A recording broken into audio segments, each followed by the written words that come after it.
Okay, so this is going to be a Zed game where I have intermediate bots on my team, and I'm facing a team of intermediate bots.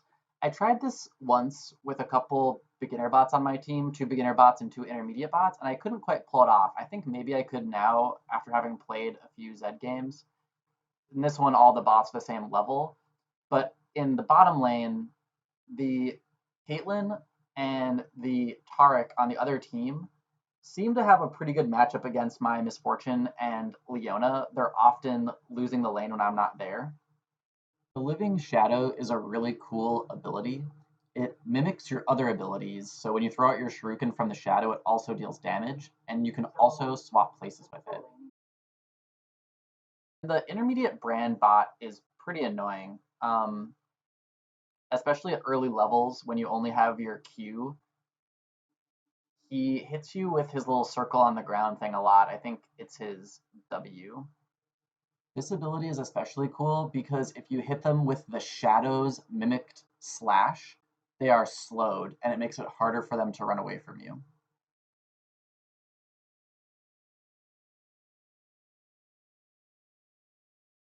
So you can see I push him out of lane here, and here comes the first kill. I'm gonna come up, W, E, switch places with my W, throw on a Q, and Misfortune's auto follows Caitlyn.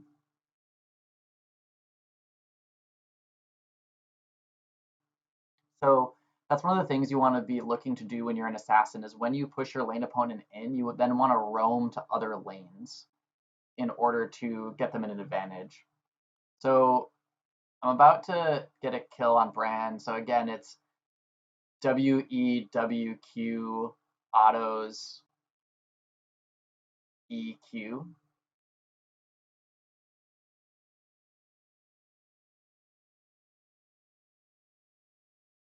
One thing that you don't necessarily see me do a lot, but which is key to good Zed play, is using the W uh, shadow swap to dodge skill shots.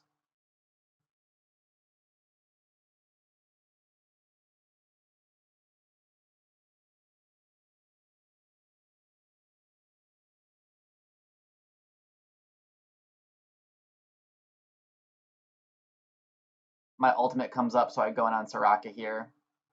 So the way the ultimate works is you mark a champion, and then you dash to them and leave behind a shadow, and then you can deal damage to them, and a certain percent of that damage is then echoed again later after a delay. You'll also notice that I throw out a third shadow using my living shadow. So I have the death mark shadow and the regular W shadow. And that way I have my own abilities and my two shadows. So here I'm able to throw three shurikens and do three shadow slashes to do a ton of damage.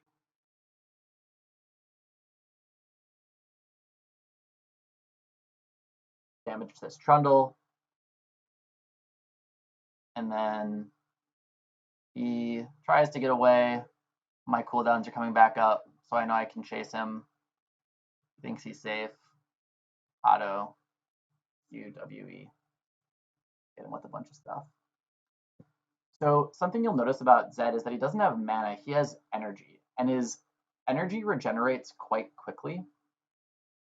It is no coincidence, I don't think, that his energy fully regenerates in about the time it takes you to walk down the river. You can see as I walk down the river here, that little secondary yellow bar under my health is going to be full when I start this fight.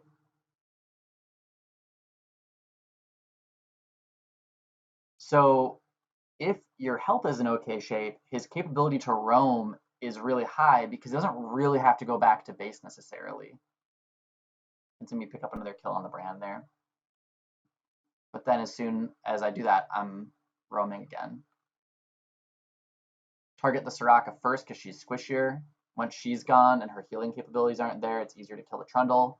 I come back to lane, don't have ult, but I'm able to pick up another kill on the brand, queuing him under tower. Shove the wave in, roam again. And Joe Downing asked an interesting question when he was playing Zed the other night, which is how do you team fight as Zed? And we will get into some of the specifics of how you team fight as an assassin, but it's really hard because a lot of times they don't bring a ton of utility to team fights. But a way that you can indirectly help in the team fights as an assassin is through this early game roaming and helping your laners get ahead of their opponents so that when it comes to the team fight time, they're just stronger because your lane opponents have lower levels because they haven't gotten as much XP because they've been dead, and they don't have as much gold because they haven't been in lane and they've been dying and you've been giving your allies some assist gold. So you can see I'm doing my best to be all over the place as I can, but this bottom lane is still pushing in. I see the Taric ult go out, which is really important because it makes them invulnerable to damage. Once it's off, I go in on the Taric since he's lower health. My ult is down. My energy is low, so I hide in this bush where she can't auto-attack me without walking into it. Keep kiting her.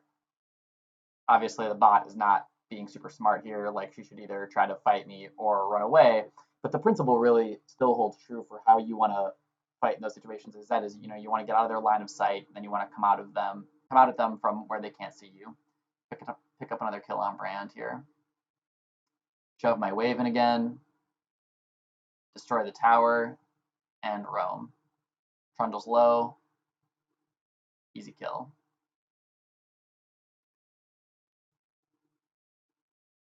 I'm just buying the items in the recommended order mostly. So here where they can clearly see me, I am careful because I don't want to get hit by their stuff. But once the Leona shows up, then I'm on top of them. Once they send some abilities at her, I know it's safe for me to go in.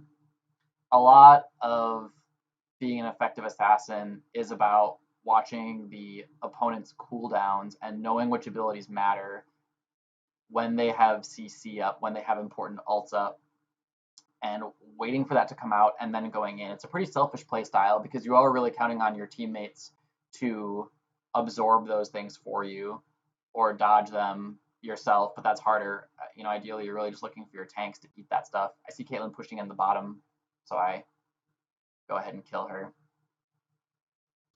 Another thing about team fighting in the mid to late game as an assassin is one of the things you're trying to do really is you're trying to avoid there being a proper team fight by getting those picks, by finding people alone and killing them when they're not with their friends.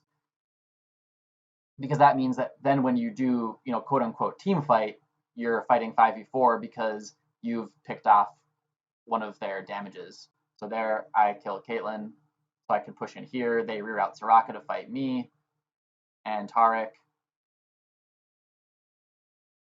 We lose in the top lane, but I'm able to do some clever ninja stuff and pick up a double kill.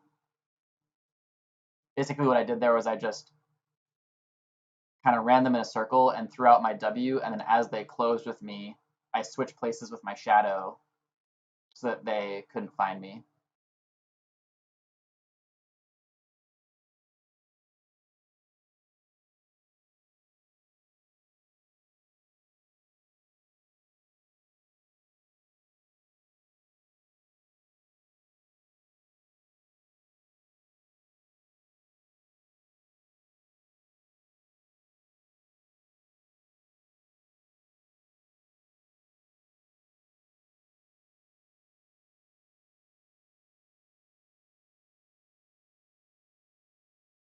Here's a team fight that we're losing. We're already down 2 members. You can see I'm kind of at the edge of it. I'm still letting Leona take a lot of it, playing very selfishly here, allowing her to eat a bunch of damage, throw out her ult. I'm still sneaking around the edges. I flash in, use my ult on the Brand. I do enough damage to also kill the Caitlyn, then switch shadows with myself so I'm back up and able to harass Trundle, push in. Not getting a ton done here, so I rotate. I see this person running away. Easy pick. This is another important feature of Zed is that his W allows him to go over a wall. My energy is at about half, so I stand right there. I throw out a ward so I can see over the wall easily. You know, let my teammate eat a ton of damage, ult onto the Brand, switch with my shadow so I'm not in the tower range. My ult pops. I pick off the Brand, and the other two go in on the Soraka and kill her. And then we're able to take this.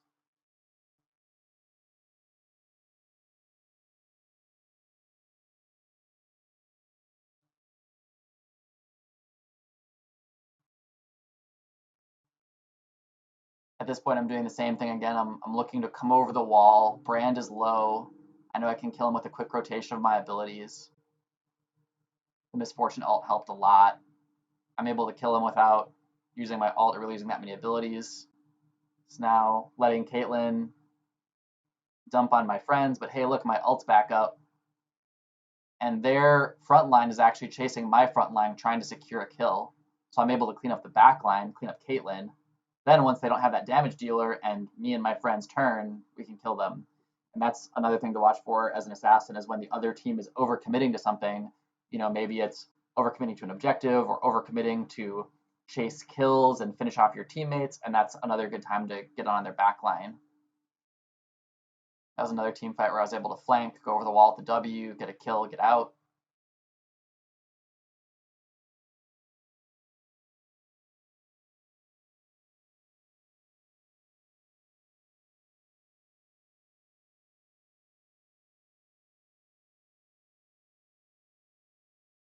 Playing pretty aggressive here since I still have my Guardian Angel. As you can see, I switch spots with my Shadow, go in, I get stunned, very CC'd, pick up the kill on the Brand, but I'm stuck in a just mountain of damage and CC, but I'm able to W and Blast Cone my way out. I've got the Ravenous Hydra now. It's the second item in my inventory, which gives me a bunch of lifesteal, so I can go out into the jungle and fight monsters in order to regain health, in addition to regaining health when I do auto attacks.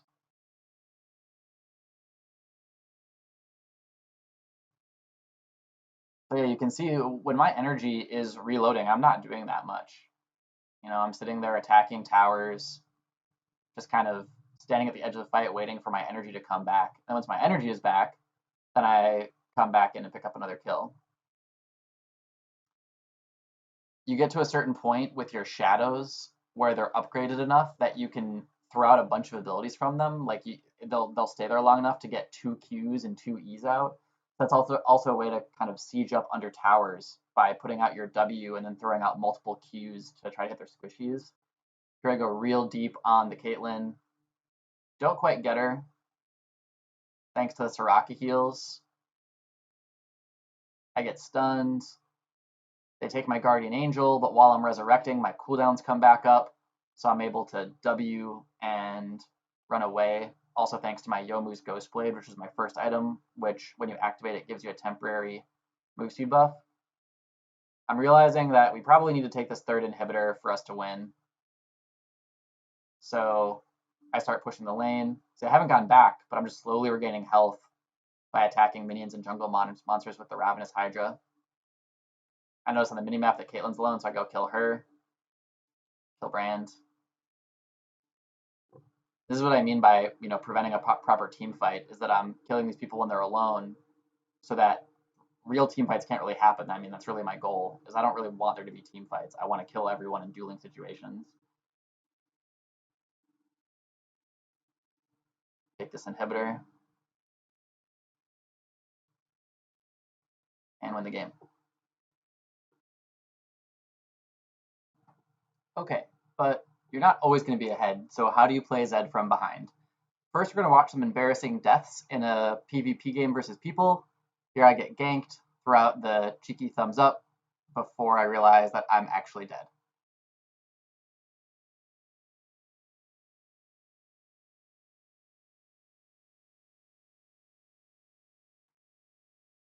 Here is another fight where I get rooted and can't swap to my shadow and die. So I'm 0-2 at this point. Here's where I land my first kill. I go in on this Ahri just as the Kindred comes into view. I do manage to dodge Ahri's charm skill shot and finally get a kill on her, but Kindred kills me right away after that, despite the help of my Nami. So now I'm 1-3, so I'm still not like really in great shape. And when you're behind as any champion, you need your other teammates to be doing reasonably okay or well. And luckily, my teammates are.